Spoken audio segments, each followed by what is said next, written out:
తెలంగాణ రాష్ట్ర వ్యాప్తంగా భిన్న వాతావరణ పరిస్థితులను చూస్తున్నాము.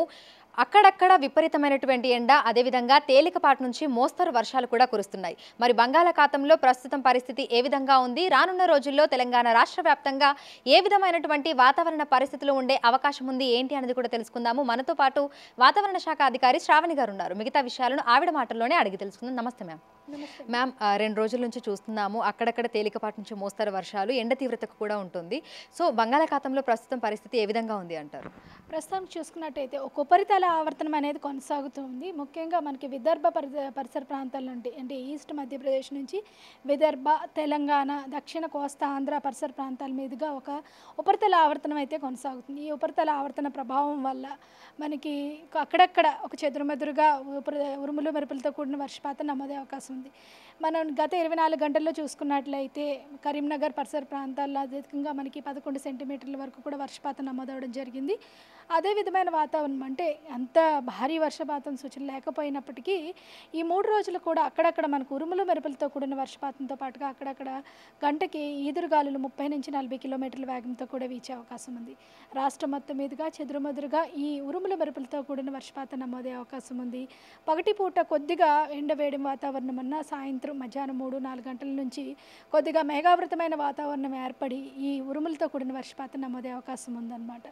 రాష్ట్రం మొత్తం మీద ఇదే వాతావరణం మరో 3 రోజులు కొనసాగే అవకాశం ఉంది. అయితే అంటే కురిస్తే వర్షాలు కుండపోతగా కురుస్తున్నాయి, లేదు అని అంటే వర్షాలు ఒక్కసారి ఆగిపోతే ఎండ తీవ్రత ఉన్న పలంగా పెరిగిపోతుంది, ఎందుకు అంటారు?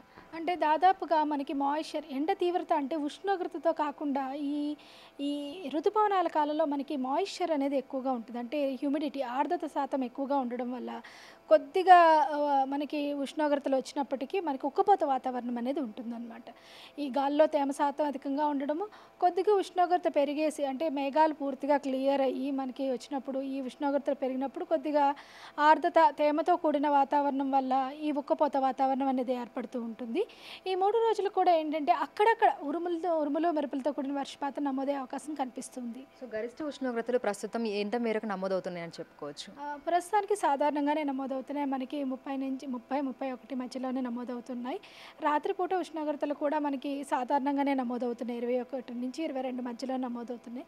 కానీ తేమ శాతం కూడా రాష్ట్రం మొత్తం మీదుగా అధికంగా ఉంది. ముఖ్యంగా దక్కన్ పీఠభూమి ప్రాంతానికి చూసుకున్నట్లయితే మనకి అటే అరేబియా సముద్రం నుంచి కొంచెం తేమ వాతావరణం అనేది వస్తూ ఉంటుంది. అలాగే బే ఆఫ్ బెంగాల్ నుంచి కూడా ఏదైనా అల్పపీడనాలు ఏర్పడినప్పుడు అధిక నీటి ఆవిరి శాతం అనేది వస్తూ ఉంటుంది. ప్రస్తుతానికైతే మనకి ఈ ఉపరితల ఆవర్తన ప్రభావం వల్ల కొద్దిగా సాయంత్రం అయితే ఈ ఉరుములు మెరుపులతో కూడిన వర్షపాతం నమోదవుతుంది. అయితే ఉదయం నుంచి మధ్యాహ్నం వరకు మనకి ఎండ తీవ్రత ఉంటే సాయంకాలం సమయంలో క్యుములోనింబస్ మేఘాలు ఏర్పడి వర్షాలు అనేవి కురుస్తూ ఉంటాయి. ఈ 2-3 రోజుల్లో ఆ విధమైనటువంటి వర్షాలను ఎక్స్పెక్ట్ చేయొచ్చు అంటారా? అంటే క్యుములోనింబస్ మేఘాలు ఏర్పడకపోవచ్చు, కానీ క్యుములస్ వరకు ఏర్పడి అంటే దాదాపుగా 5 నుంచి 7 కిలోమీటర్ల ఎత్తు వరకు కూడా మేఘాలు విస్తరించి పూర్తిగా మనకి సాయంత్రం అయ్యేసరికి ఉరుముల మెరుపులతో కూడిన వర్షపాతాన్ని అయితే ఇస్తాయన్నమాట. సో రానున్న రోజుల్లో భారీ వర్షాలను మళ్ళీ ఎప్పుడు ఎక్స్పెక్ట్ చేయొచ్చు అంటారు?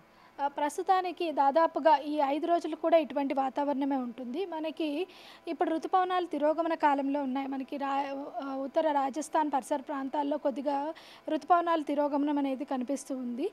మనకి వచ్చే వారంలో కానీ కానీ అల్పపీడన ప్రాంతాలు కానీ ఏమైనా ఏర్పడినప్పుడు మరింత ఎక్కువగా వర్షపాతం ఉండే అవకాశం ఉంది. కానీ ఇదే విధమైన వాతావరణం దాదాపు అక్టోబర్ మొదటి వారం వరకు కూడా కొనసాగే అవకాశం ఉంటుంది. సో ఈ 2-3 రోజులలో చూసుకుంటే తెలంగాణ రాష్ట్ర వ్యాప్తంగా ఎక్కడా మనకు భారీ వర్షాలు కురిసే అవకాశం లేదు అంటారా?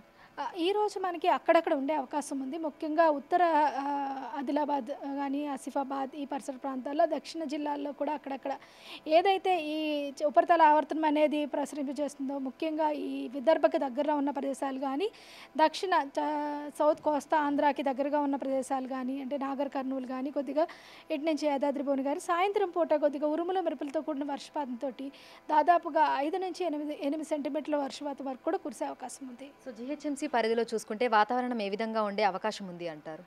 జీహెచ్ఎంసీ పరిధిలో అయితే మనకు అక్కడక్కడ ఒక మోస్తరు వర్షపాతం నమోదే అవకాశం ఉంది. ముఖ్యంగా ఉత్తర మరియు ఈస్ట్ అంటే ఈ తూర్పు పరిసర ప్రాంతాల్లోని ఈవినింగ్ మనకి క్లౌడ్స్ ఏర్పడి కొద్దిగా అక్కడక్కడ ఒక మోస్తరు వర్షపాతం నమోదే అవకాశం ఉంది. ముఖ్యంగా దక్షిణ జీహెచ్ఎంసీ పరిధిలైన రంగారెడ్డి ప్రదేశాల్లో అక్కడక్కడ మనకి జల్లులు కూడా కురిసే అవకాశం ఉంది. Thank you ma'am, thank you.